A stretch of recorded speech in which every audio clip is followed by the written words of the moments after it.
எனது தலைவன் இயேசுராஜன் மார்பில் சாய்ந்து சாய்ந்து மகிழ்ந்து மகிழ்ந்திருப்பேன்.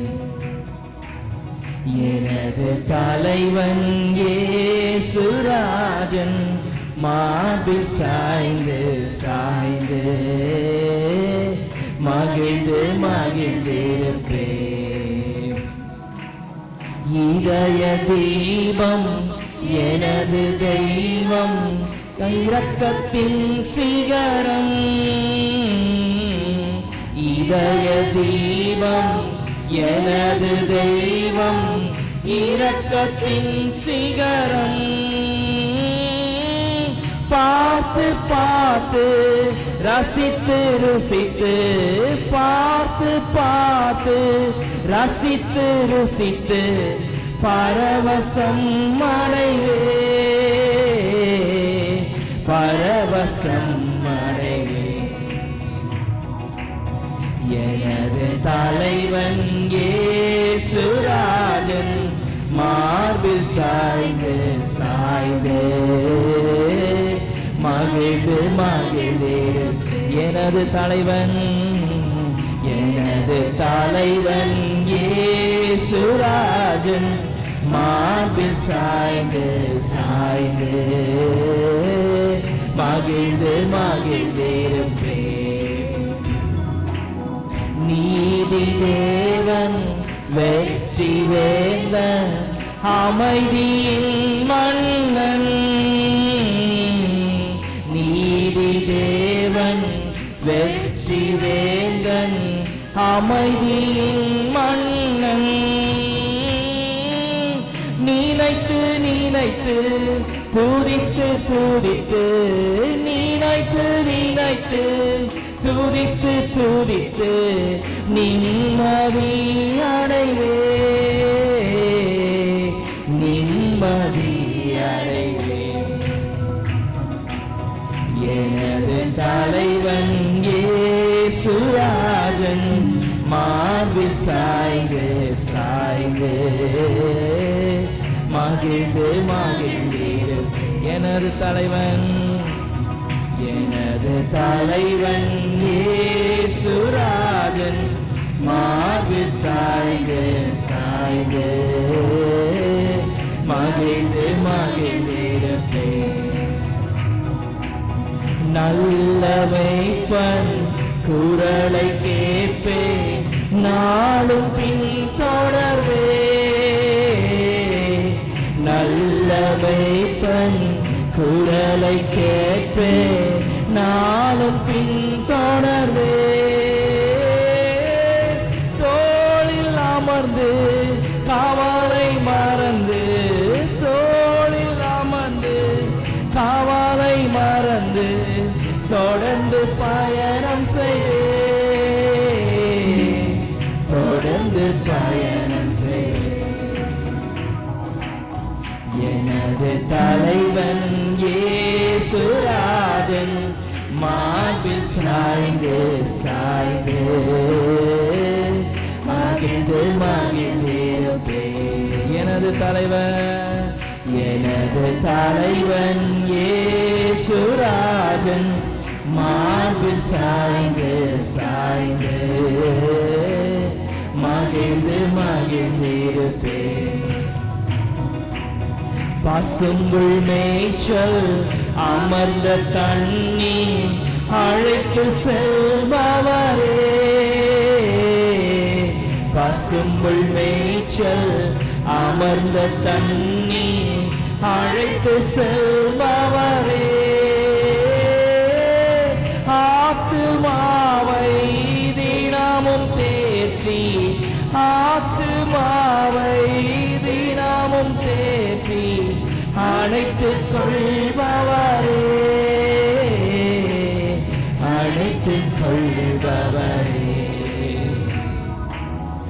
எனது தலைவன் இயேசுராஜன் மார்பில் சாய்ந்து சாய்ந்து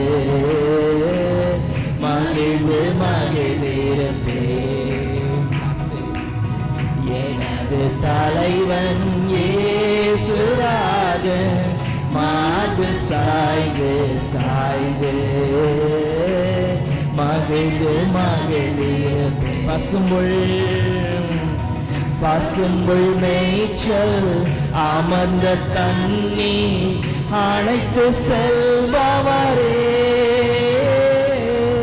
பசும்புல் மேய்ச்சல் அமர்ந்த தண்ணி அழைத்து செல்பவரே ஆத்துமாவை தினமும் தேற்றி ஆத்துமாவை தினமும் தேற்றி அணைத்துக் கொள்பவரே அணைத்துக் கொள்பவரே எனது தலைவன் இயேசுராஜன் மார்பில் சாய்ந்து சாய்ந்து மகிழ்ந்து மகிழ்ந்திருப்பேன் எனது தலைவன் இயேசுராஜன் மார்பில் சாய்ந்து சாய்ந்து மகிழ்ந்து மகிழ்ந்திருப்பேன்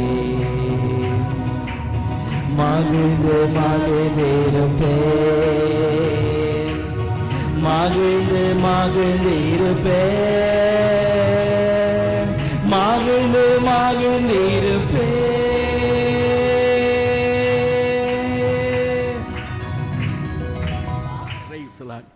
ஹல்லேலூயா. கர்த்தர் நல்லவர், அவருடைய கிருபை என்றும் உள்ளது. அவர் நல்லவர் என்றும் துதியுங்கள், அவர் கிருபை என்று கைகள் தட்டுவோமே. அவர் நல்லவர் என்றும் துதியுங்கள், அவர் கிருபை என்றும் உள்ளது. தேவ கிருபை என்றும் உள்ளது, அவர் கிருபை என்றும் உள்ளது. அவரை போற்றி துதித்து பாடி அல்லேலூயா என்றார் பரிப்போ. அவரை போற்றி துதித்து பாடி அல்லேலூயா என்றார் பரிப்போ. அல்லேலூயா. இந்த வருஷத்தினுடைய வாக்கு தத்தம் யார் சொல்ல முடியும்? சொல்லுங்க. இந்த வருஷத்தினுடைய வாக்கு தத்தம் 2 வசனத்தின் அடிப்படையில் நம்ம அவ்விதமாக கர்த்தர் புது வருஷத்தன்றைக்கு நம்மோடு கூட கர்த்தர் நமக்கு ஆசீர்வாதமாக தந்தார். அந்த வசனத்தில் முதல் வசனம் வெளிப்படுத்தல் விசேஷம் 3ஆம் அதிகாரம் 8வது வசனத்தை யாராவது ஒருவர் ஆண்கள் பகுதியில் வாசிங்க. இன்னைக்கு சிஸ்டர் நிர்மலா ஜோசுவா இல்லை, அவங்க ஊருக்கு போயிருக்காங்க. அதனால் அவங்க அவங்க தான் வாசிப்பாங்க. அதனால் மற்றவங்க ஆயத்தமாக இருக்க வாசிங்க சகோதரே. வெளிப்படுத்தல் 3ஆம் அதிகாரம் 8வது வசனம் திறங்களேன். பைபிளை திறக்கிறதுக்கு வெக்கமா? உன் கிரியைகளை அறிந்திருக்கிறேன்,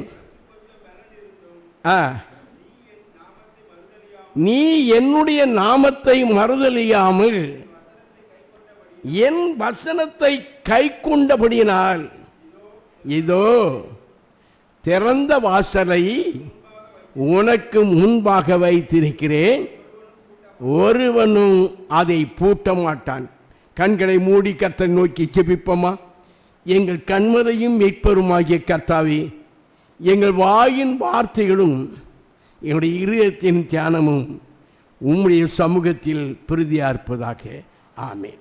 அருமையான கர்த்தருடைய பிள்ளைகளே, உனக்கு கொஞ்ச பலன் இருந்தும் என்னுடைய வசனத்தை நீ என்னை மறுதலிக்காமல், என்னை விட்டு போகாமல், என்னை அசட்டை பண்ணாமல், என் கட்டளைகளை அசட்டை பண்ணாமல், என் கற்பனைகளை அசட்டை பண்ணாமல், என்னுடைய ஆலயமாகி சபை கூடி வருதலை அசட்டை பண்ணாமல், நான் வரும்பளவும் என்னுடைய மரணத்தை நினைவூறும்படியாக இதை செய்யுங்கள் என்று நான் கட்டளையிட்ட பரிசுத்த திருவிருந்தை அசட்டை பண்ணாமல் உலகம் எங்கும் போய் சகல சிஷ்யர்களுக்கும் சுவிசேஷத்தை பிரசங்கிங்கள் என்று நான் சொன்ன என்னுடைய கட்டளைக்கு அசட்டை பண்ணாதபடி நீங்கள் என்னைக்கு எப்படியாயினும் ஒரு சில ஆத்துமாக்களை கர்த்தருக்கென்று ஆதாயப்படுத்தும்படியாக நீங்கள் என் நாமத்தை மற்றவர்களுக்கு மாத்திர வெட்கப்படாதபடி நீங்கள் அவ்விதமாக செய்தபடினாலே, என் வசனத்தை காத்து கை கொண்டபடினாலே, என் வசனத்தை காத்து கொண்டபடினாலே உனக்கு முன்பாக திறந்த வாசலை வைத்திருக்கிறேன். அதை ஒருவனே என்ன செய்ய மாட்டான், பூட்ட மாட்டான். அல்லேலூயா. கர்த்தருடைய பிள்ளைகளே, இந்த திறந்த வாசலை எந்த ராஜாவுக்காக கர்த்தர் திறந்து வைத்தார் என்பதை உங்களுக்கு யாருக்கும் தெரியுமா? யுத்தம் இல்லாமல், சண்டை செய்யாமல், போருக்கு போகாமல், மற்ற மனிதர்களுடைய ஒத்தாசையும் பெற்றுக்கொள்ளாமல் ஆண்டவர் ஒரு பெரிய சாம்ராஜ்யத்தையே ஒரு ராஜாவுக்காக திறந்து கொடுத்தார். அந்த பெரிய சாம்ராஜ்யமாகிய அந்த அரண்மனையையும் அந்த ஆளுகையையும் ஒரு ராஜாவுக்கு கர்த்தர் கொடுத்தார். அவ்விதமாகியா அந்த ராஜ்யம் எது, அந்த ராஜா யார் என்பதை குறித்து இன்றைக்கு நம்ம பார்க்க போகிறோம். எதுக்கு அதை பார்க்க போகிறோம்? அருமையாக, இது சரித்திர சம்பந்தமான ஒரு செய்தியோடு சேஷமாக ஆண்டவர் நம்மோடு கூட பேசுவாராக. சேஷமாக தேவனுடைய பிள்ளைகளே, இந்த வசனத்தை நீங்கள் வாசிக்கும் போது முதலாவது வாசிப்போம். ஏசியா தீர்க்கதரிசியின் புஸ்தகம் 44வது அதிகாரம் 28வது வசனத்தை வாசிக்க போறோம். Isaiah chapter 44 verse 28. இந்த வசனத்தை நம்ம வாசிப்போம். 45வது அதிகாரம் முதல் 4 வசனத்தை வாசித்து விட்டு இந்த வசனத்தை வாசிக்கலாம். வாசிப்போம். ஏசாயா 45ஆம் அதிகாரம் 1வது வசனத்திலிருந்து 4ஆம் வசனம் முடிய வாசிப்போம்.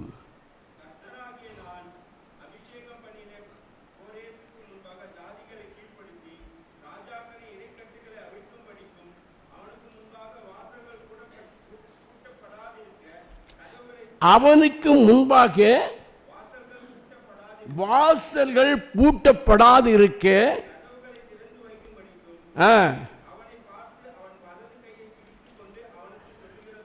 அவனை பார்த்து அவனுடைய வலது கையை பிடித்துக் கொண்டு அவனுக்கு சொல்லுகிறதாவது,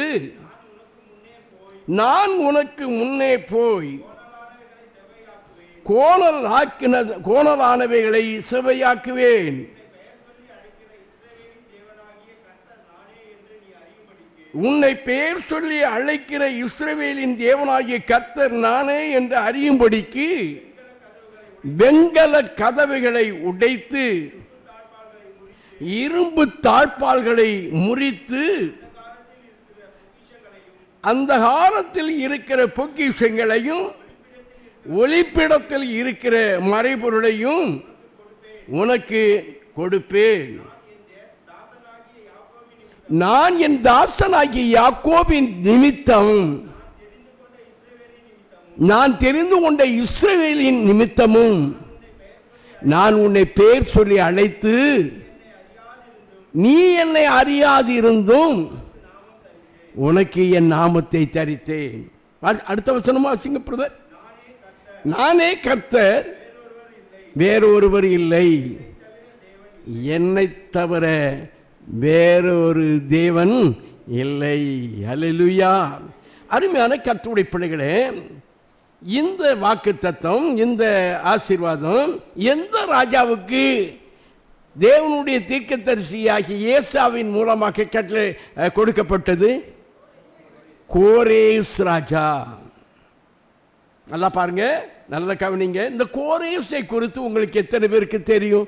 இந்த கோரேசை குறித்து சில சம்பவங்களை உங்களுக்கு தெரிந்ததை சொல்ல முடியுமா? இந்த கோரேஸ் யாரு? பாபிலோன் ராஜா. உண்மைதான்.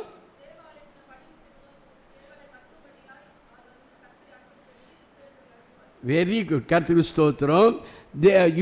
சிறைப்பட்டு கடந்த இஸ்ரவேல் ஜனங்கள், யூத ஜனங்கள், பாபிலோன் ராஜாவாகிய நேபுகாத்து நேச்சார் மூலமாக சிறைப்பட்டு போய் அடிமையாக இருந்த அந்த யூதர்களை விடுவித்து, யூதர்களுடைய தேவாலயம் இடிக்கப்பட்டு மதில்கள் உடைக்கப்பட்டு கிடந்த அந்த ஆலயத்தை கட்டவும், எடுத்து கட்டவும், மற்ற காரியங்களை செய்வதற்கு அவிதமாக கட்டளை கொடுத்தவனும் செய்தவனும் பெரிய காரியங்களை செய்தவன் இந்த கோரேஸ் ராஜா. இந்த கோரேஸ் ராஜா எந்த தேசத்தினுடைய ராஜா?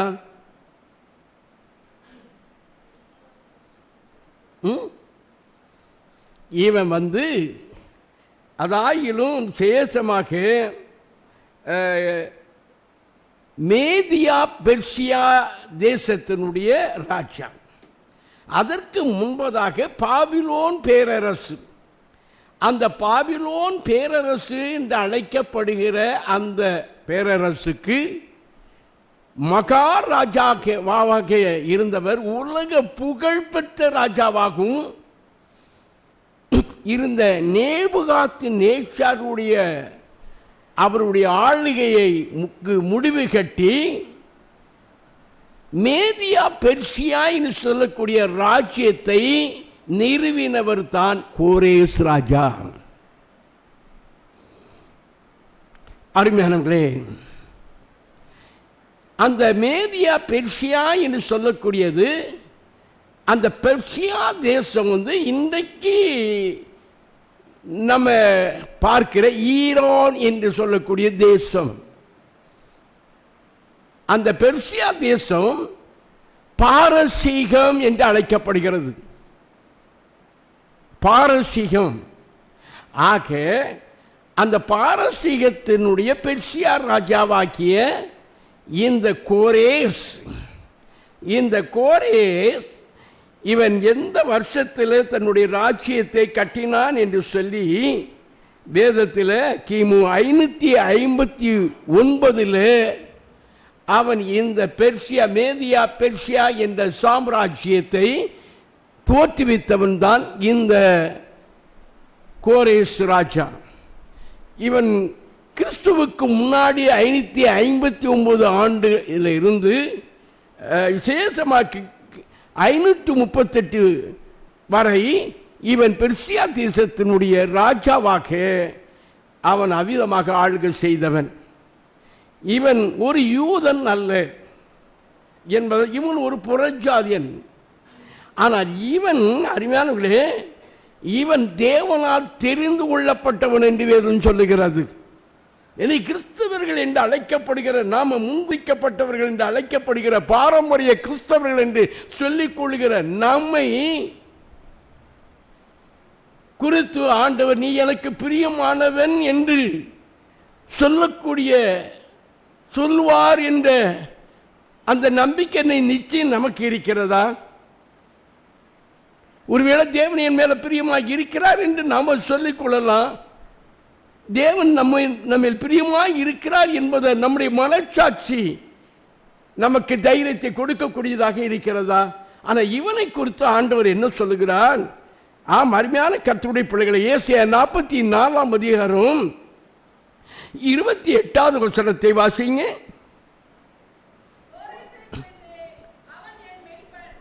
கோரேசை குறித்து, ஒரு புறஜாதியான், அவன் என்னுடைய மேய்ப்பன், அவன் என்னுடைய மேய்ப்பன். வாசிமா. அவன் எருசலேமை நோக்கி நீ கட்டப்படு என்றும், தேவாலயத்தை நோக்கி நீ அஸ்திவாரப்படு என்று சொல்லி எனக்கு பிரியமானது எல்லாம் நிறைவேற்றுவான் என்று சொல்லுகிறார். வாசிங்கம்மா.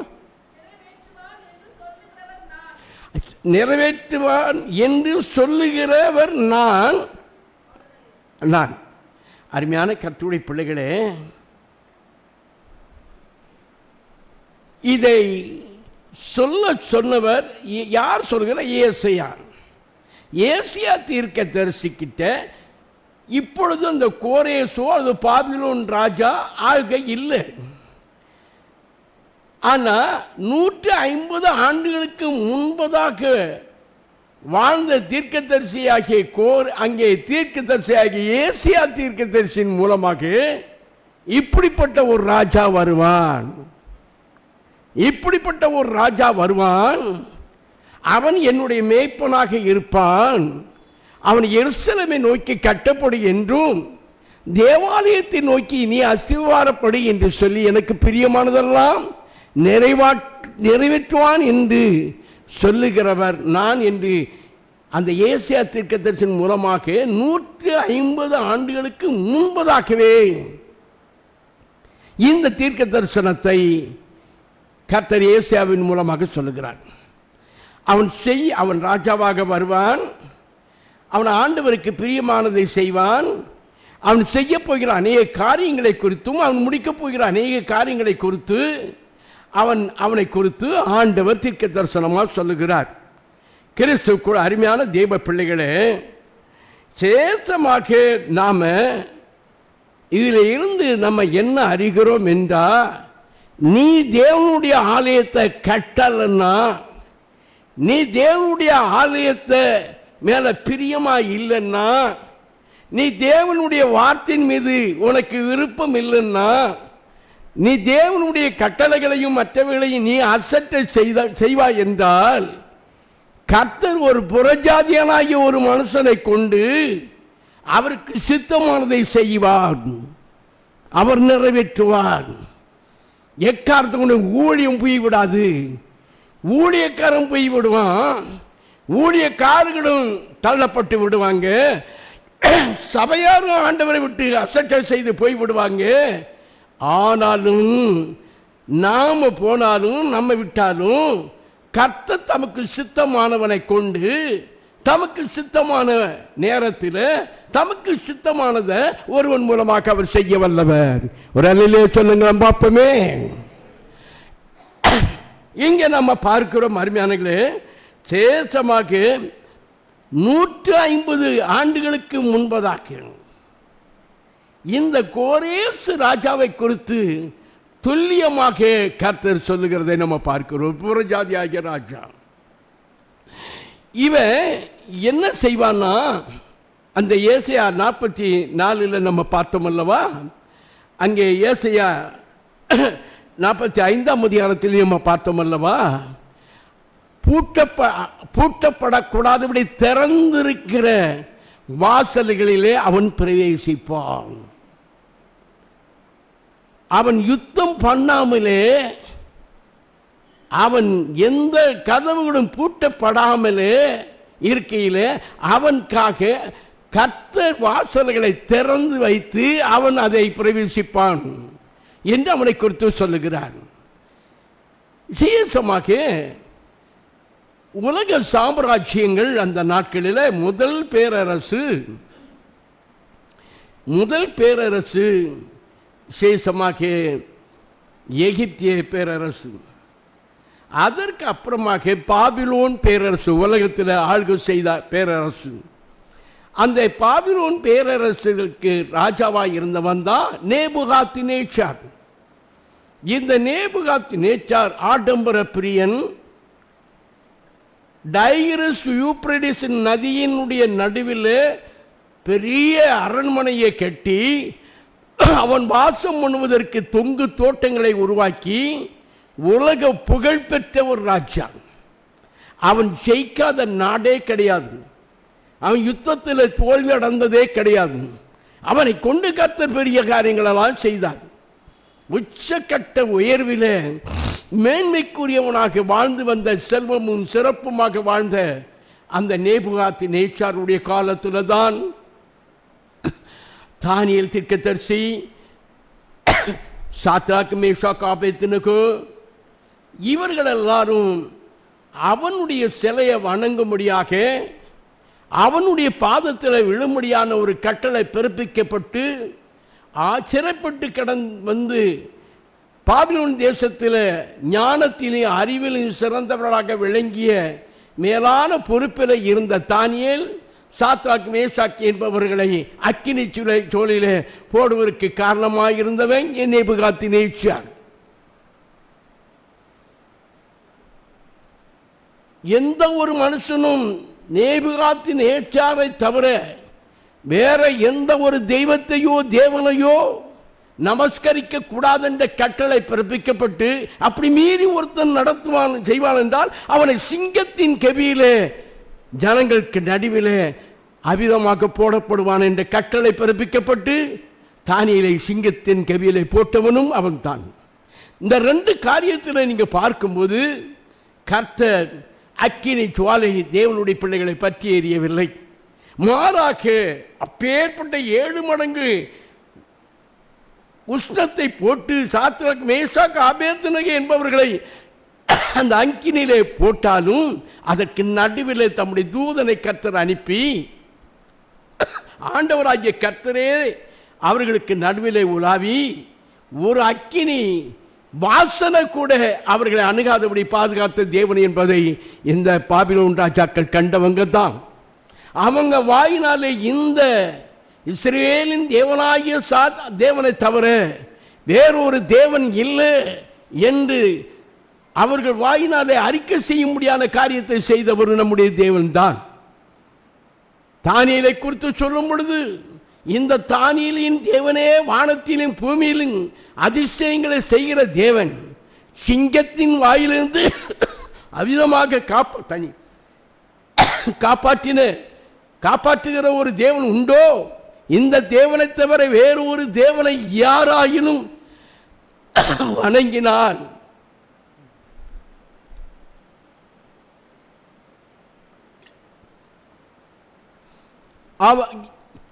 அவனை சிங்கத்தின் கெவியிலே போட்டு மடி வைப்பேன் என்று சொன்னவன் அந்த நேபுகாத்நேச்சார் தான்.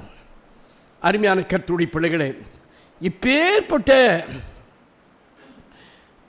ராஜ்யபாரம் அவனை யாரும் அடக்க முடியாது. உலக நாடுகள்லாம் ஜெயித்து அவ்விதமாக செல்வமும் செழிப்புமாய் இருந்த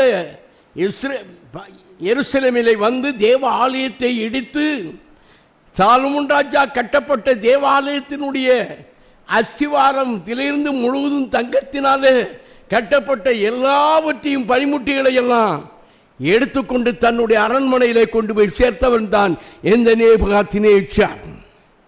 இப்பேற்பட்ட சாம்ராஜ்யத்தை உலகத்தில் இவ்வளவு உன்னதமான அசைக்க முடியாத ஒரு சாம்ராஜ்யத்தை ஒரு ராஜாவாகிய கோரேஸ் வருவான்.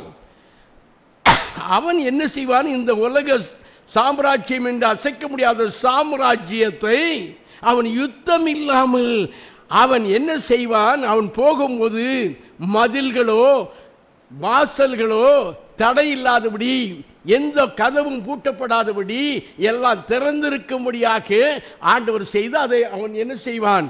அதை பிரவேசித்து அதை என்ன செய்வான்? பிடிப்பான் என்று ஏசியா தீர்க்கதரிசி மூலமாய் அவ்விதமாக 150 அழிப்பிக்கப்படும் 150 ஆண்டுகளுக்கு முன்பதாக தீர்க்க தரிசனமாக துல்லியமாக கர்த்தர் சொன்னதை இந்த தரியு ராஜாவினுடைய காலத்தில் அவன் அவ்விதமாக அதை கர்த்தர் நிறைவேற்றினார். அதைத்தான் நம்ம பார்த்தோம்.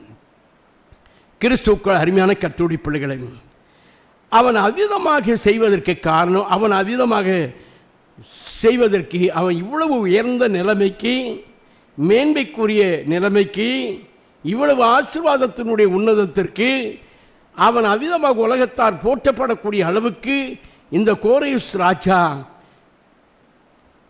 இடத்தில் என்ன சுவாபம் இருந்தது, என்ன குணம் இருந்தது? அவன் ஆண்டவராய் இயேசுவை விசுவாசிக்கல, கர்த்தரை நம்பவில்லை, ஆலயத்துக்கு போகல, அவருடைய கட்டளைகளை கூட அவன் கை கொண்டு நடக்கல. ஆனாலும் கர்த்தர் அவனை என்னுடைய தாசன் என்று அழைக்கிறார், எனக்கு பிரியமானவர் என்று அழைக்கிறார். எனக்கு பிரியமானவன் என்று அவனை சாட்சி சொல்லுகிறார். எனக்கு சித்தமானதை அவன் செய்வான் என்று சொல்லுகிறார். அவன் என்னுடைய மேய்ப்பனாக இருப்பான், ஜனங்களை வழிநடத்தக்கூடிய மேய்ப்பனாக இருப்பான் என்று அவனை குறித்து கர்த்தர் சொல்லுகிறார். இந்த அளவுக்கு கர்த்தர் அவனை தெரிந்து கொண்டதனுடைய நோக்கம், நான் அவனை தெரிந்து கொண்டேன். அவன் ராஜாவா வருவதற்கு முன்பதாகவே, அவன் ஒரு ராஜ்ய குடும்பத்திலையும் பிறந்தவன் அல்ல, வருவதற்கு முன்பதாகவே நான் அவனை தெரிந்து கொண்டேன் என்று சொல்லுகிறார். கர்த்தருடைய பிள்ளைகளே, யாருக்கு தேவன் வாசல்களை திறந்து கொடுப்பார் தெரியுமா? யாருக்கு அவன் அந்த வாசலுக்குள் பிரவேசிப்பதற்கு கதவு அடைக்காதபடி திறந்து வைக்கிறவன் யாருக்கு அதை செய்வார் என்றால், இந்த கோரேஸ் ராஜா பார்க்கிறான். நேபுகாத்நேச்சாருடைய காலத்தில் யூதர்கள், தேவனுடைய ஜனங்கள் சிறைப்படுத்தப்பட்டு பாபிலோன் தேசத்தில் வந்து அவர்கள் அடிமைகளாக மகா உபத்திரங்களை அனுபவிக்கிறதை இவன் பார்க்கிறான். அது மட்டுமல்ல, தேவனுடைய மகிமை புரிந்த தேவாலயத்தை இடித்து தேவாலயத்தினுடைய பனிமுட்டுகளெல்லாம் எடுத்து கொண்டு வந்து தன்னுடைய நாட்டில் இருக்கக்கூடிய தன்னுடைய தெய்வத்துக்கு முன்பதாக அந்த கோயிலை கொண்டு போய் வைத்ததையும் அவன் பார்க்கிறான். தேவனுடைய ஜனங்கள் மகா உபத்திரத்தின் துன்பத்தையும் அணிவிக்கிறதையும் அவன் பார்க்கிறான். இப்படி பார்த்து கொண்டு இருக்கும்போது அவனுக்குள்ள அந்த எண்ணம் வந்திருக்கும் நினைக்கிறேன். ஓ, இந்த ஜனங்களை விடுவிப்பார் யாரும் இல்லையே, இந்த ஜனங்களை விதமாக இந்த சிறையிருப்பிலிருந்து யார் மீட்க முடியும்?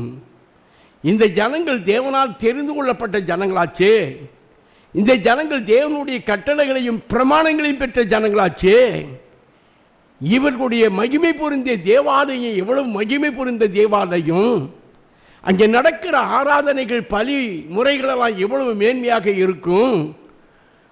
அப்பேற்பட்ட ஆலயத்தையும் அவர்கள் இழந்து, ஆராதனைகளையும் இழந்து, பலிகளையும் இழந்து, ஆசாரியர்களையும் இழந்து, இன்றைக்கு அவர்கள் சிறைப்பட்டவர்களாக பாபிலோன் தேசத்தில் மகா உபத்திரங்களை அணிவிக்கிறார்களே.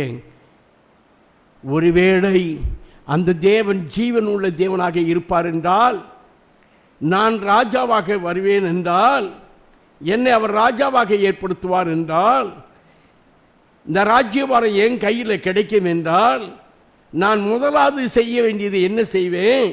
இந்த ஜனங்களை இந்த அடிமைத்தனத்திலிருந்து விடுதலை ஆக்குவேன்.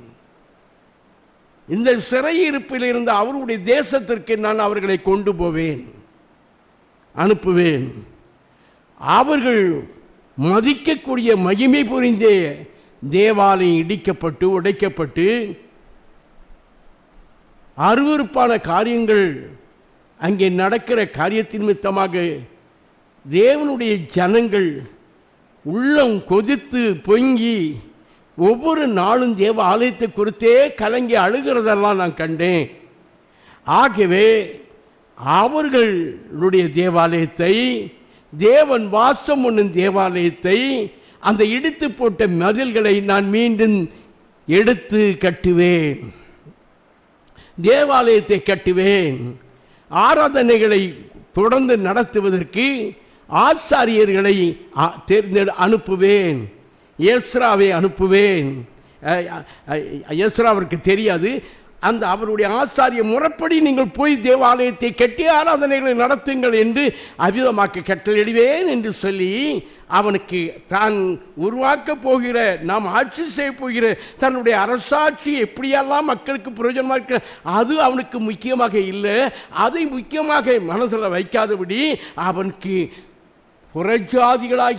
புறஜாதியாகிய ஒரு மனுஷனுக்கு உன்னதமான தேவனை குறித்தும் அவருடைய ஆலயத்தை குறித்தும் அவருடைய ஆராதனைகளை குறித்தும் தேவனுடைய ஆலயத்தினுடைய பனிமுட்டுகள் பரிசுத்தமாக்கப்பட்ட அபிஷேகம் பண்ணப்பட்ட அந்த பனிமுட்டுகள் எல்லாம் அசுத்தமான இடத்துல, அருவருப்பான அவிதமான இடத்துல இருக்கிறதே, அதை எடுத்து பரிசுத்தமான தேவாலயத்தில் கொண்டு வைக்க வேண்டுமே. அந்த எண்ணம் அவனுக்குள்ளே இருந்தது. அந்த எண்ணம் அவனுக்குள்ளே இருந்ததுனால தான் ஆண்டவர் தீர்க்கதரிசியாகிய ஏசாயாவின் மூலமாக இப்படிப்பட்ட ஒரு ராஜா வருவான், இப்படிப்பட்ட ஒரு ராஜா வருவான். அவன் யூதர்களாகிய அவர்களை சிறைப்பட்டு கிடக்கிற யூதர்களை விடுவிப்பான், என் ஜனங்களை விடுவிப்பான், என்னுடைய தேவாலயம் இடிக்கப்பட்ட ஆலயத்தை மீண்டும் கட்டி எழுப்புவான், பரிசுத்த பனிமுட்டுகளால் திரும்பி அவிதமாக போய் அந்த ஆலயத்தில் அவிதமாக வைப்பான்.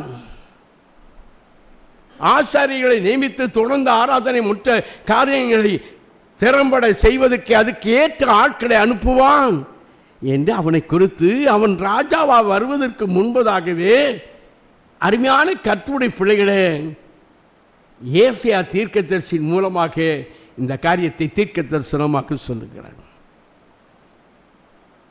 அதன்படியே கர்த்தர் அப்படிப்பட்ட எண்ணம் அவனுக்கு இருந்ததுனால ஆண்டவர் அவனை தெரிந்து கொண்டார். என் தாசனாகிய கோரேஸ்,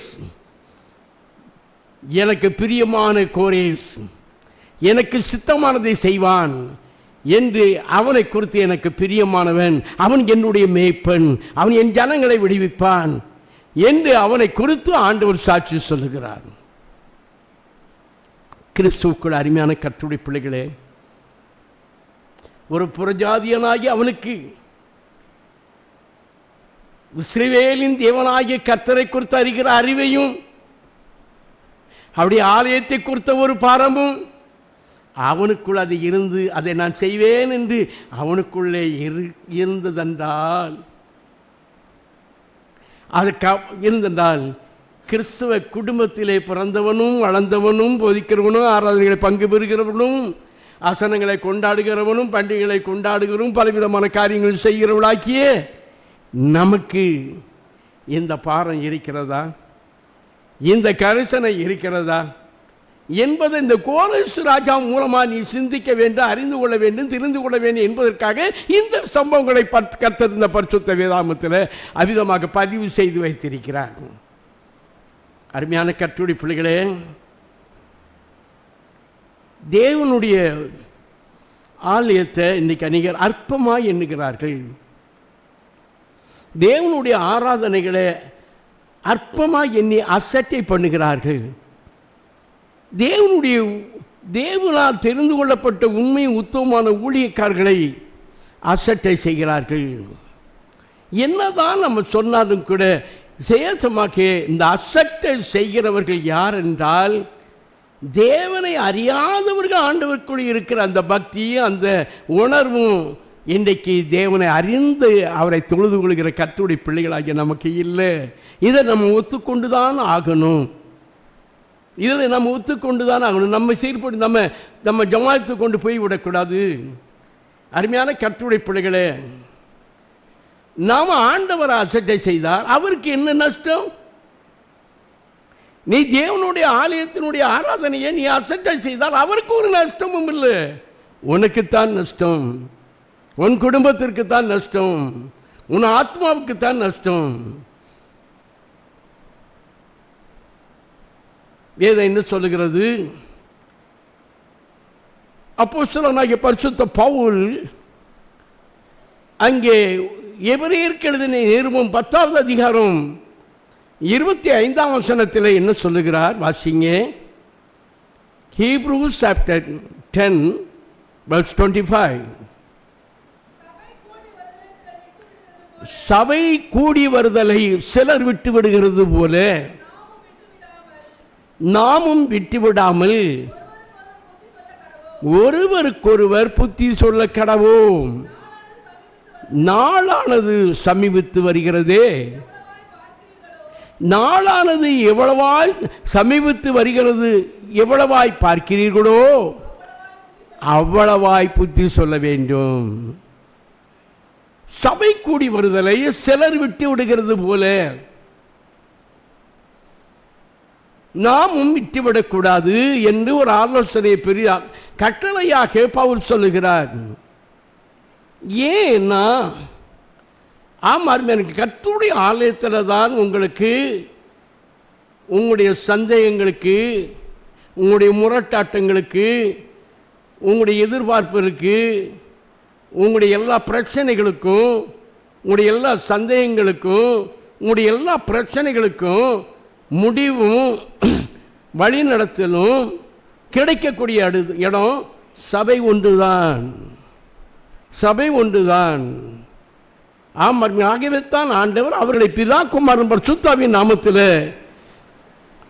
அவர்களுக்கு ஞானஸ்நானம் கொடுத்து நான் போதித்த எல்லாவற்றையும் அவர்கள் கை கொண்டு நடக்கும்படி அவர்களுக்கு புத்தி சொல்லுங்கள், உபதேசம் பண்ணுங்கள் என்று மார்க்கு கடைசி அதிகாரத்தில் அவிதமாக ஆண்டவர் சொல்லுகிறார்.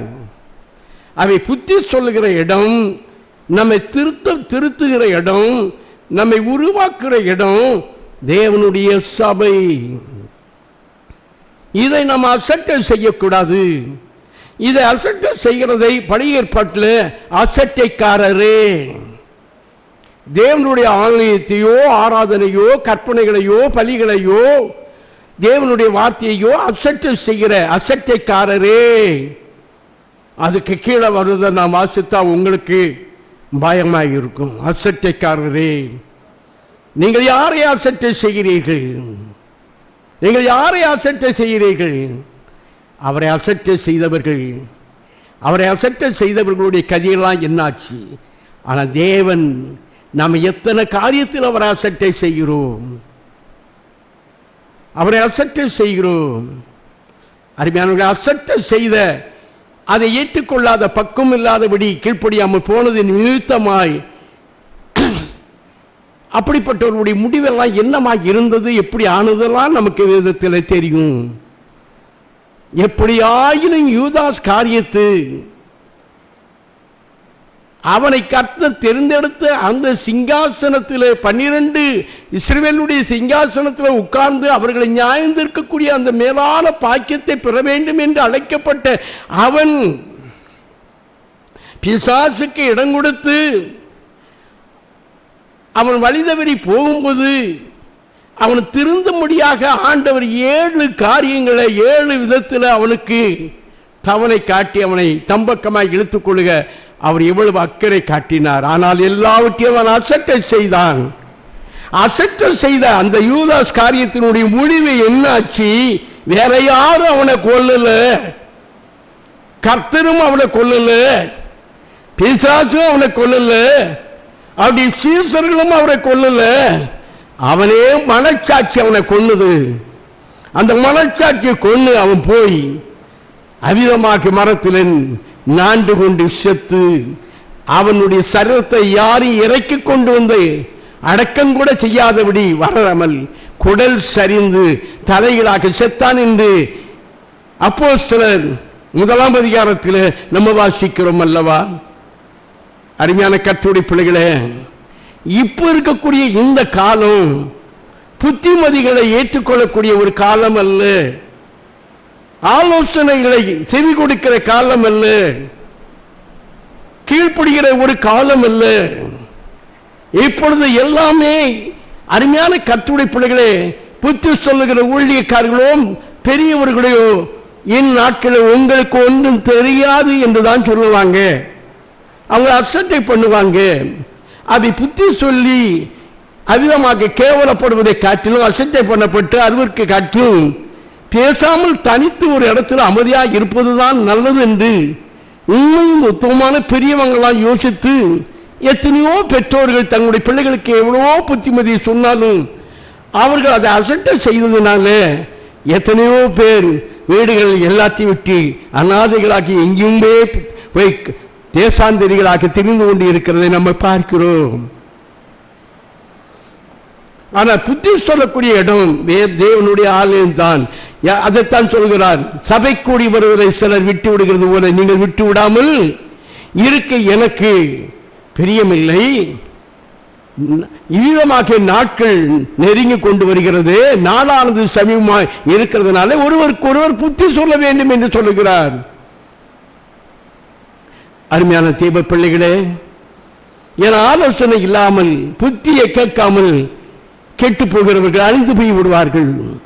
ஆகவே அருமையானவர்களை, கடந்த நாட்களில் ஒரு 3 ஊழியக்காரர்கள் என்னை தேடி வந்தார்கள். அந்த 3 ஊழியக்காரர்கள் சொல்றாங்க, பாஸ்டர், இந்த நாட்களிலே நாம கொடுக்க போக வேண்டியது செய்தியும் எதுவும், எந்த ஒரு பிள்ளைகளுக்கும் நீங்க புத்தியே சொல்லக்கூடாது, ஆலோசனையும் சொல்லக்கூடாது, கண்டித்து விடவும் கூடாது.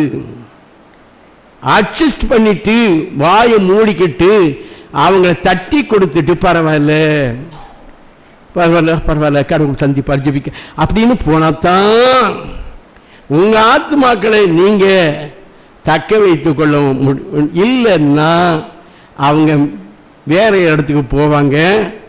அங்க தாம்பூல தட்டுல பழங்கள் பூக்கள் எல்லாமே வைத்து அன்போடு வரவேற்கக்கூடிய ஊழியக்காரர்கள் தான் இன்றைக்கு பெருகி இருக்கிறாங்க, பெருகி கொண்டு இருக்கிறாங்க. அங்கதான் பெருக்கமும் இருக்கும். ஆனால் சுருக்கம் நீங்க இந்த புத்தியை சொல்லுகிறதுனால தான் உங்களுக்கு சுருக்கமாக இருக்கிறது என்று சொன்னார். எனக்கு இல்லை, பொதுவாக சொன்னார். அருமையான, அதற்காக நம்ம சொல்லாமல் இருக்க முடியுமா? சொல்லாமல் இருக்க முடியுமா?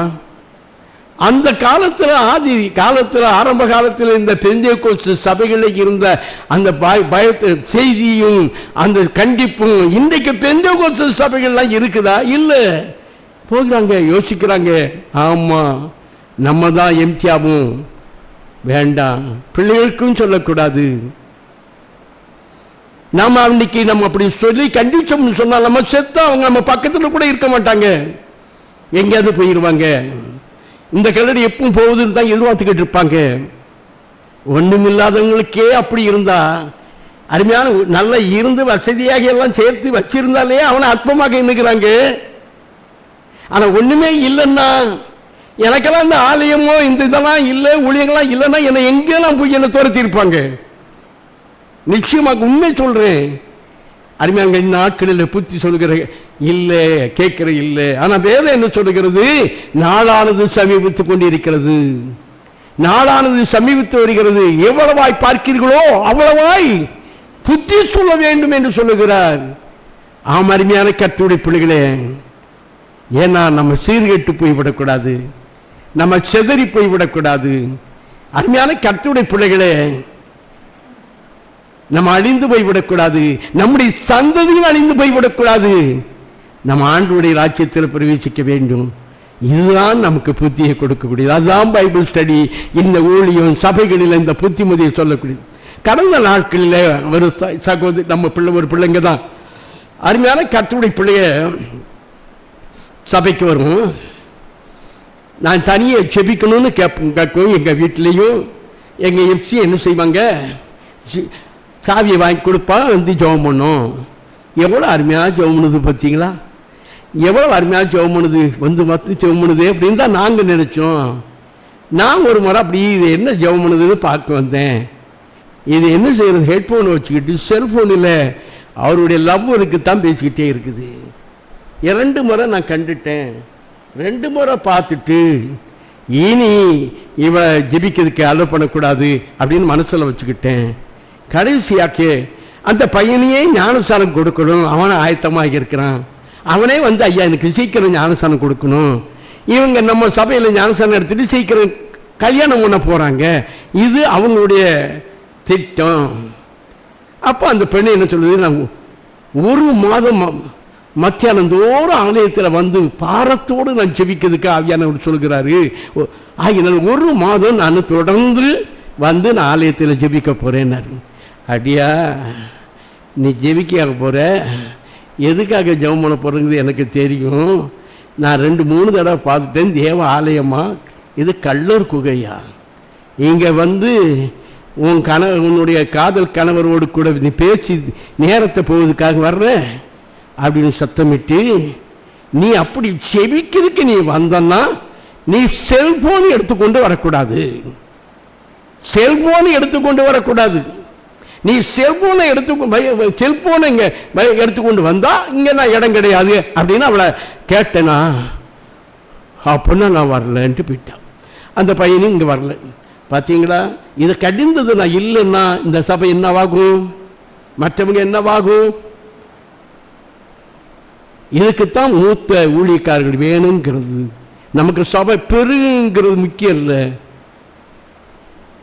நம்ம பரிசுத்தவான்கள் பெருகணும், பரலோக ராஜ்யத்தில் பிரவேசிக்கக்கூடிய பிள்ளைகள் பெருகணும்.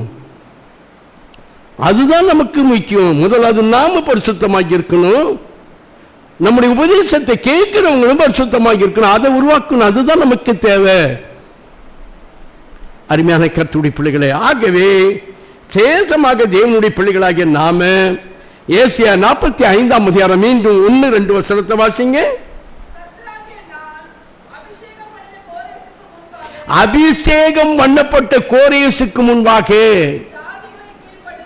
பாருங்க, அவனை குறித்து நான் என்னால் அபிஷேகம் பண்ணப்பட்ட கோரேஸ். அப்போ தேவனுடைய ஆலயத்தை குறித்த ஒரு கரிசனை, ஆராதனைகளை குறித்த ஒரு பொறுப்பு, ஆண்டவரை மகிமைப்படுத்துகிற காரியத்தில் உண்மை, அப்படிப்பட்ட ஆலயத்தை மீது அப்படிப்பட்ட ஜெபத்தை மீது ஒரு கரிசனை இருந்தால் தான் ஜெபிப்பாங்க, ஜெபிக்கவும் வருவாங்க. ஜெபத்தின் வேலை அவிதமாக தாகம் உள்ளவங்க தான் ஜெபிப்பாங்க. கரிசனை அப்படின்னா அந்த கரிசனை யார்கிட்ட வரும்?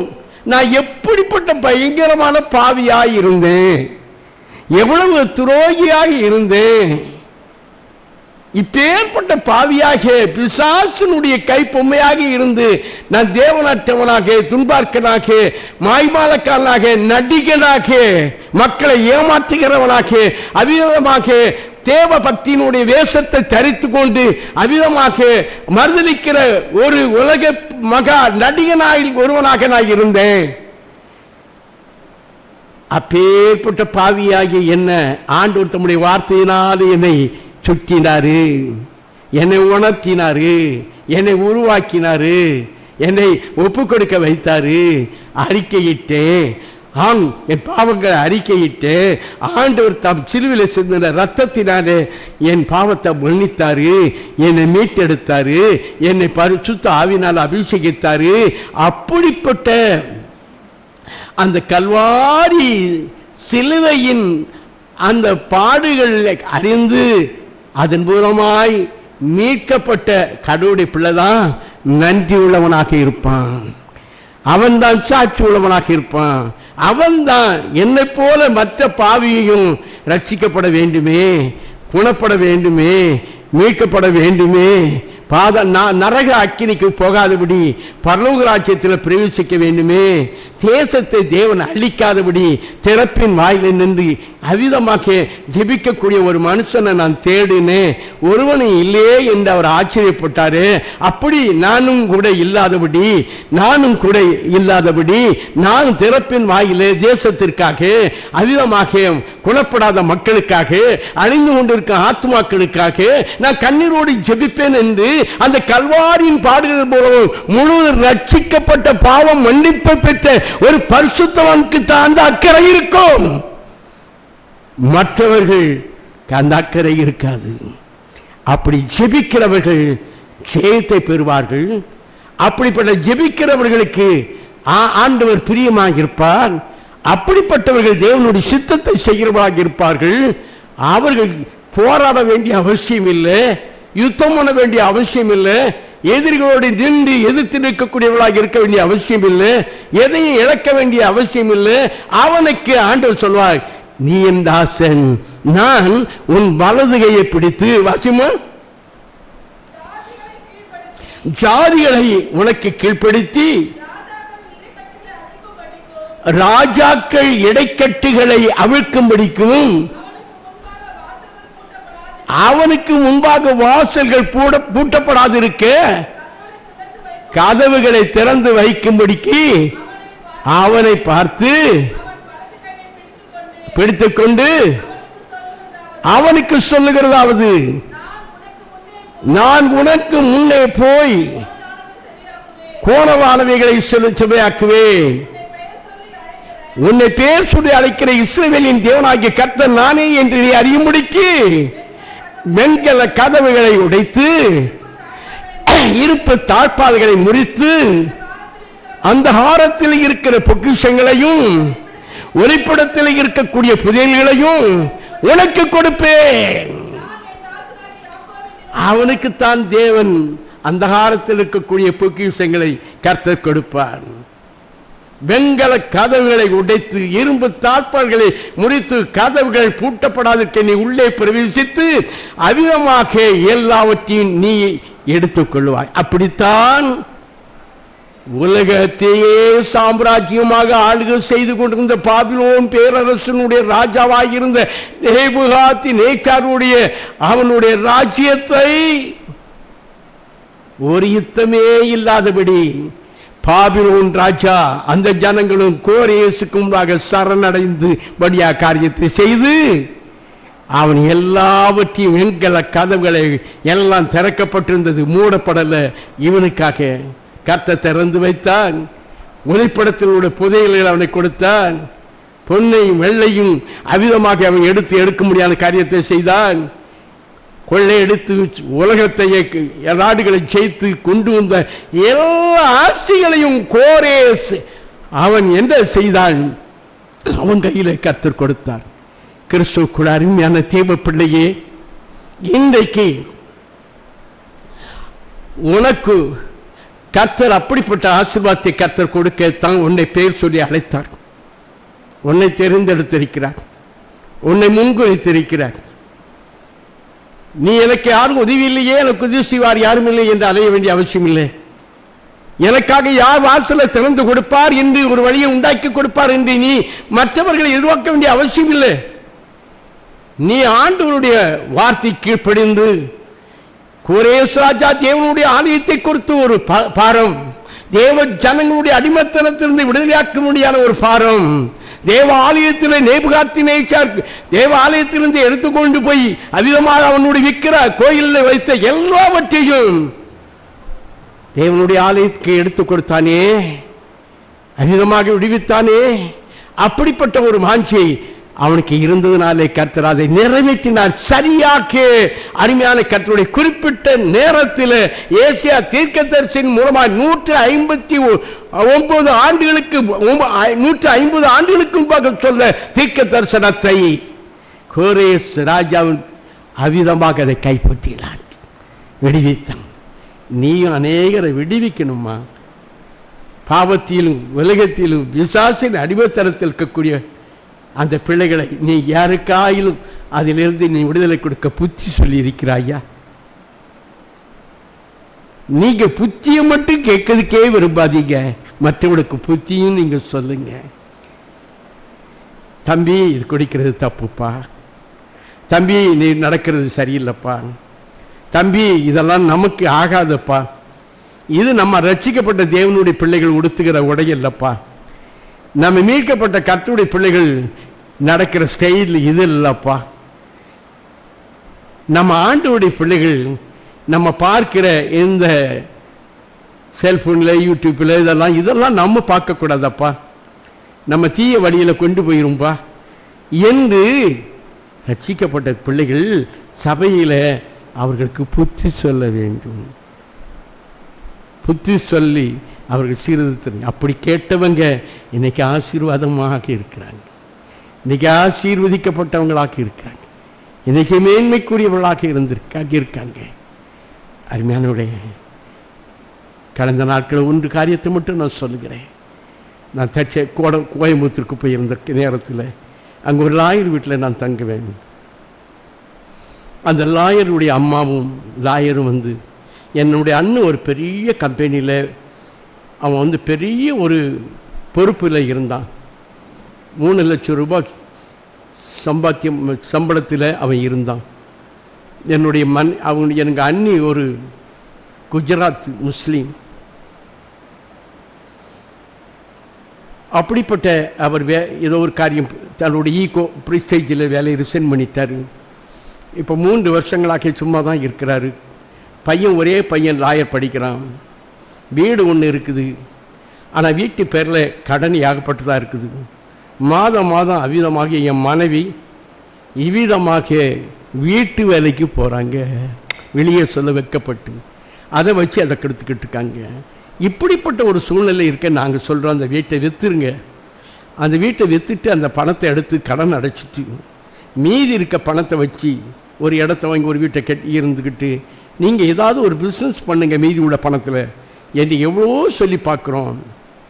ஆனால் அந்த அப்பானுடைய வீட்டிலோட பங்கு எங்களுக்கு வேண்டாம், அதை நீயே வச்சுக்கணும்னு சொன்னாலும் கூட அவன் ஏற்றுக்கொள்ள மாட்டான், வைக்க முடியாதுன்னு சொல்லிட்டான். ஐயா, எங்கள் அண்ணனையும் எங்கள் அண்ணியும் வர சொல்கிறேன், என் மகனை வர சொல்கிறேன், நீங்கள் அவனுக்கு சில புத்திமதி சொல்லுங்கள். இந்த வீட்டுக்கு 3 வருஷத்துக்கு முன்னாடி வந்தான், அதுக்கப்புறம் வரல. ஆனால் நீங்கள் அவனுக்கு சில ஆலோசனை சொல்லுவீங்கன்னு நினச்சி தான் உங்களை கோயம்புத்தூருக்கு வர சொன்னது நான் என்றாங்க. அருமையான கர்த்தருடைய பிள்ளைகளே, அவர் அந்த அம்மா ஃபோன் எடுத்து ஐயாட்ட பேச முடியாது சொன்னாங்க, என்னை சந்திக்க முடியாது சொன்னேன். அவரும் அவர் மனைவியும் ஒரு நாள் நைட்டில் வந்தாங்க, பேசணும். சில காரியங்களை அதிகமாக கேட்ட கேள்வி சந்தேகங்கள் எல்லாத்தையும் சொன்னாங்க. அப்பா கட்டின வீடு, சரி மாதம் மாதம் வட்டியே இவ்வளோ போகுது, நீங்கள் இப்படியே நீங்கள் விட்டுட்டீங்கன்னா இந்த வீடு இனி 2 வருஷத்துக்குள்ளாக உங்களுடைய தொகைக்கு மேலே போயிடும், அதுக்கப்புறம் வீட்டுக்கு வருமானம் வீட்டில் வேல்யூவே இருக்காதே, அதை நீங்கள் பயன்படுத்தலாம்ல. சில காரியங்களை சொல்லி, உதாரணத்தை சொல்லி, அநேக சம்பவங்களை சொல்லி, அப்படி ஜெபத்தோடு வேத வசனங்களை சொல்லி அப்படியே ஜெபிக்கும்போது, இப்போதும் பாபிலோன் குமாரத்திடத்தில் பிணைக்கப்பட்டிருக்கிற சீயோன் குமாரத்தியை உன்னை விடுவித்துக்கொள், பிற்பாடு மகிமை உண்டாகும் என்று கர்த்தர் சொல்லுகிறார் என்று சகரியா 2ஆம் அதிகாரம் 7ஆம் வசனத்தை தீர்க்க தரிசனமாக கர்த்தர் சொன்னார். அந்த வசனத்துக்கு அவர் கீழ்ப்படிந்தார்.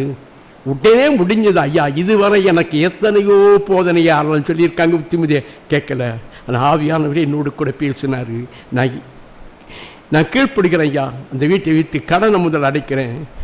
அறுசுவை உணவோடு ஒரு இலையில சாப்பிடுவதை காட்டிலும் அவிதமாக சாதாரண ஒரு தண்ணி கஞ்சி கூட அவிதமாக குடித்து கொண்டு தங்குவது நல்லதுன்னு பிரசங்கில் சொல்லப்பட்டிருக்குது அல்லவா. ஆகவே கர்த்தர் என்னோடு பேசினார். நான் விற்கிறதுக்கு ஏற்பாடு பண்ணுறேன், கடன் அடைக்கிறையா, மற்ற காரியங்கள் செய்கிறேன். அதேபடியாக உடனே அதை விற்கிறதுக்கு சொன்னாங்க. 3 நாளைக்குள்ளாக அந்த வீடு விற்கப்பட்டது. 3 நாள், 4ஆவது நாளில் 3 லட்சம் கடன் அடைக்கப்பட்டது.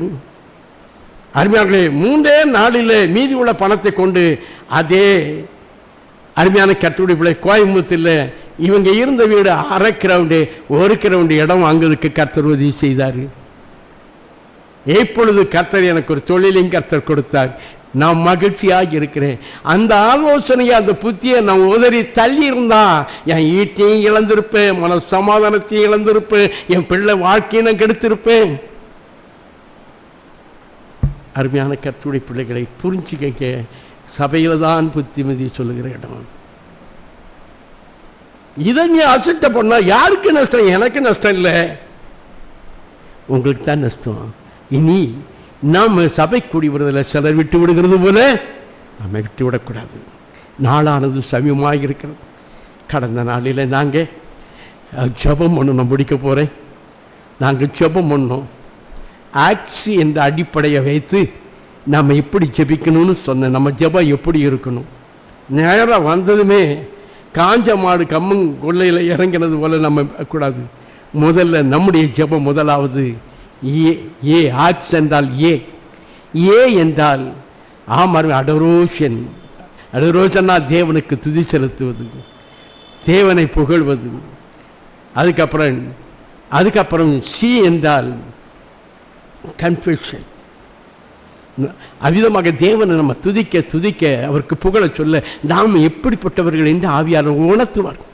நம்ம எவ்வளவு பாவி என்பதை உணர்த்துவார், நம்ம எவ்வளவு கீழ்ப்படியாதவங்கன்னு உணர்த்துவார்கள்.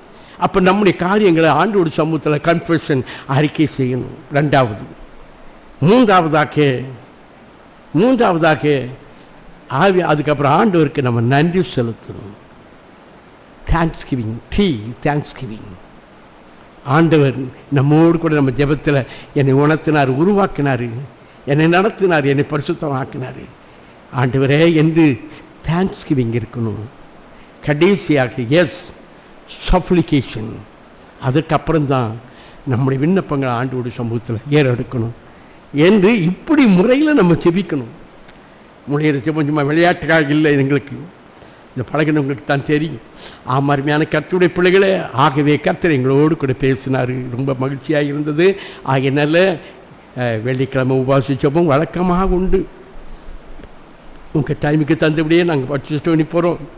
நாலு நெருங்கிக்கிட்டு வருது. நாங்கள் என்ன செய்தோம் நேற்று? வேறு எந்த காரியத்தையும் செய்யலை. ஒரு 5 வருஷம் நம்ம ஜெபம் பண்ணோம்.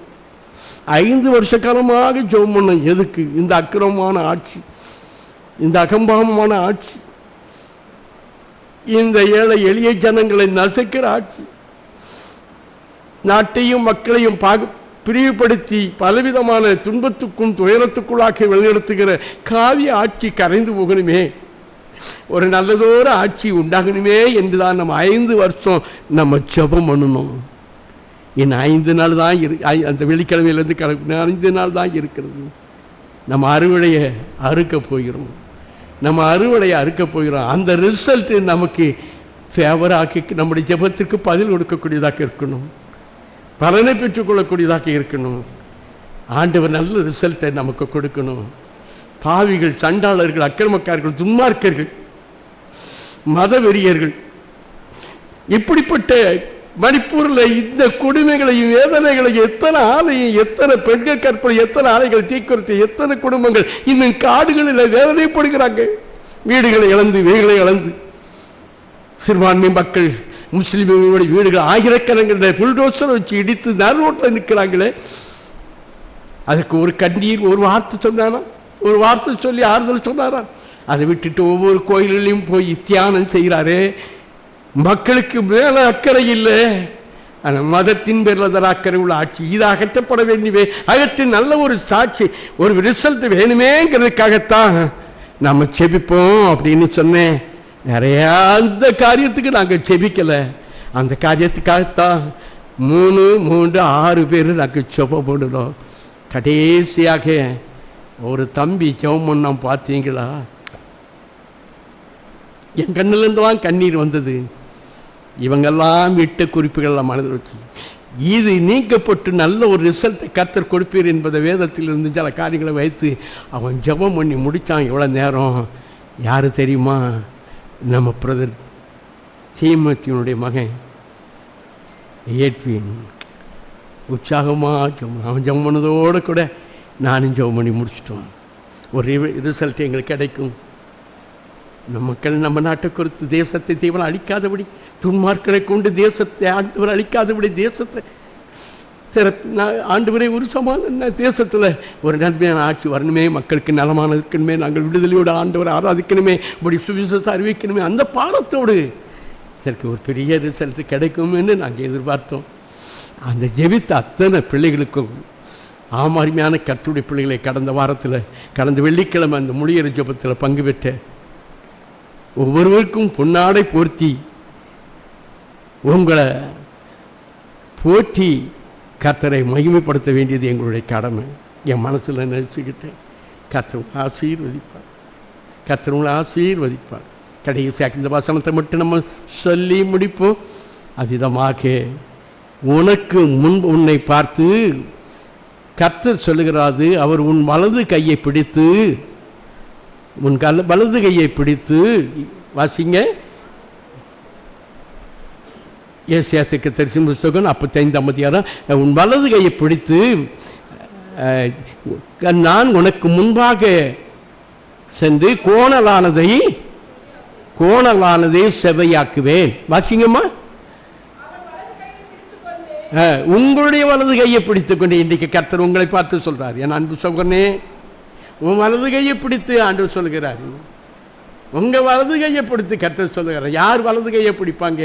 யாரும் இடது கையில் நம்ம சேக்கன் கொடுக்க மாட்டாங்க, வலது கையில் தான் கொடுக்குறாங்க. ஏன்னா ஏன் ஒருத்தருக்கு ஒருத்தர் கை கொடுக்குறாங்கன்னா, உங்களுக்கு நான் ஆதரவாக இருப்பேன், உங்களுக்கு அரசனையாக இருப்பேன், உங்களுக்கு துணையாக இருப்பேன், நான் உங்கள் பக்கத்தில் இருப்பேன் என்பதற்கு அடையாளமாகத்தான் வலது கை. ஆண்டவர் சொல்கிறார், அங்கே இருந்து வந்து இந்த கை எப்படிப்பட்ட மோசமான கை, அவருடைய கை எவ்வளோ ஆசீர்வதிக்கப்பட்ட கை. அந்த ஆண்டவராய் கர்த்தர் இறங்கி வந்து உன் வலது கையை பிடித்து, வாசிங்கம்மா, நான் உனக்கு முன்னே போய், பிரதர் சாம் சாலமோன் ஆண்டவர் உங்களோட தீர்க்க தரிசனமாக சொல்றார், கர்த்தர் உனக்கு முன்னே போய் கோணலானவைகளை செவியாக்குவேன். குடும்பத்தில், வாழ்க்கையில், ஜீவியத்தில், படிப்பு, மற்ற காரியத்தில் எத்தனையோ தடைகளும் பிரச்சனைகளும் போராட்டங்களும் சத்துனுடைய கிரியைகளும் நமதான குறைவுகளை உண்டாக்கி இவ்விதமான காரியங்களை செய்கிற எல்லாவற்றையும் கர்த்தர் கோணலானதை செவ்வையாக்கி உன்னை பேர் சொல்லி அழைத்த இஸ்ரவேலின் தேவனாகிய கர்த்தர் நானே என்று அறியும்படிக்கு வெண்கல கதவுகளை உடைத்து இரும்பு தாழ்பால்களை முறித்து அந்த காலத்தில் இருக்கக்கூடிய பொக்கிஷங்களையும் ஒளிப்படத்தில் உள்ள புதையல்களையும் உனக்கு கொடுப்பேன். உங்களை எவாவருக்கு கர்த்தர் கொடுக்க போகிறார். நீ யுத்தம் பண்ண வேண்டியதில்லை. நீ உனக்காக வாசல்களை திறப்பார். அந்த வாசலை யாரும் பூட்டவே முடியாது. இந்த வருஷத்தினுடைய வாக்கு தத்தம், என் வசனத்தை கை கொண்டபடியினாலே இதோ உனக்கு முன்பாக திறந்த வாசலை வைத்திருக்கிறேன், அதை ஒருவனும் பூட்ட மாட்டான். முழங்கால் படியிடுவோமா, ஜெபிப்போமா, ஜெபம் பண்ணுவோமா? ஹல்லேலூயா, பிரைஸ் தி லார்ட். ஜெபம் பண்ணுவோமா? ஆண்டவர் நம்முடைய தேவன் ஜீவனுள்ள தேவன். 150 ஆண்டுகளுக்கு முன்பதாகவே இப்படிப்பட்ட ஒரு ராஜா வருவான். அவன் அவிதமாக பாபிலோன் பேரரசு, அவன் யுத்தம் பண்ணாமலே அவர்கள் சரணடைவார்கள். உலக நாடுகளெல்லாம் கொள்ளையடித்து அவ்விதமாக வைத்திருக்கிற பொன்னையும் பொருள்களையும் எடுக்க அவனுக்காக வாசல்கள் திறந்து வைக்கப்பட்டிருக்கும். பாபிலோன் அவ்விதமாக அரண்மனையின் வாசல்கள் வெண்கல கதவுகளை உடைத்து இரும்பு தாழ்பால்களை முறித்து அந்த அரங்கத்தில் நேபுகாத்நேச்சார் மறைத்து வைத்திருந்த பொக்கிஷங்களையும் அவன் அதை பெற்றுக்கொள்வான். இஸ்ரவேல் ஜனங்களாகிய உங்களை அடிமைத்தனத்திலிருந்து விடுதலையாக்கி உங்களுடைய சொந்த ஊருக்கு அவன் அனுப்புவான். நீங்கள் மதிப்புகளாக நினைக்கிற மேன்மைக்குரியதாக தேவ ஆலயத்தை அவிதமாக கட்டி ஆராதனை காரியங்களெல்லாம் செய்வதற்கு எஸ்ரான், நெகேமியா போன்ற தரிசனம் உள்ள பிள்ளைகளை கர்த்தர் அனுப்ப அதனுடைய தேவைகளெல்லாம் செய்வான். அப்படியே அவன் செய்தானே. உங்களையும் கர்த்தர் அப்படிப்பட்ட மனிதர்கள் மூலமாய் உங்களுடைய எல்லா தேவைகளையும் கர்த்தர் பூர்த்தி செய்வார். எல்லாரும் கரங்களை தட்டி கர்த்தர் ஸ்தோத்திரம் பண்ணுவோமா? எல்லாரும் கரங்களை தட்டி கர்த்தர் ஸ்தோத்திரம் பண்ணுவோமா? எல்லாரும் கரங்களை தட்டி கர்த்தர் ஸ்தோத்திரம் பண்ணுவோமா? அது உங்களுக்கு தான். கோரேஸ் ராஜாவுக்காக ஒரு புறஜாதியார், ஆனால் அவனுக்கு அதை செய்வார் என்றால் இரவும் பகல் அவனை நோக்கி கூப்பிடுகிறாய். அவரால் தெரிந்து கொள்ளப்பட்ட தேவ ஜனமே, கர்த்தருடைய மகனே, கர்த்தருடைய மகளே, நீ இரவும் பகலும் கண்ணீர் விட்டு உன்னுடைய குடும்பத்திற்காக, உன்னுடைய எதிர்காலத்துக்காக, உன்னுடைய பிரயாசங்களுக்காக, எல்லா நஷ்டமும் ஏமாற்றமும் ஒரு வாசல் எனக்கு திறக்கப்படவில்லையே, எல்லா இடத்திலையும் வாசல் அடைக்கப்பட்ட நிலையில் இருக்கிறது, எனக்கு ஆண்டவர் வாசலை திறக்க மாட்டாரா, ஆண்டவர் வாசலை திறக்க மாட்டாரா என்று கண்ணீர் விட்டு கதறி எதிர்பார்த்துக் கொண்டிருக்கிற உனக்காக கர்த்தர் யாவற்றையும் செய்து முடிக்க அவர் உனக்கு முன்னே போவார். உனக்கு முன்னே போவார். ஆவியமாக தடைகளா நீக்கி போடுவார். கோணலானவைகளால் செவையாக்குவார். கர்த்தர் எல்லா கோணலைகளையும் செவையாக்கி நீ நிமிர்ந்து நடக்கத்தக்கதாக கர்த்தர் செய்ய போகிறார். அல்லேலூயா, அல்லேலூயா, அல்லேலூயா.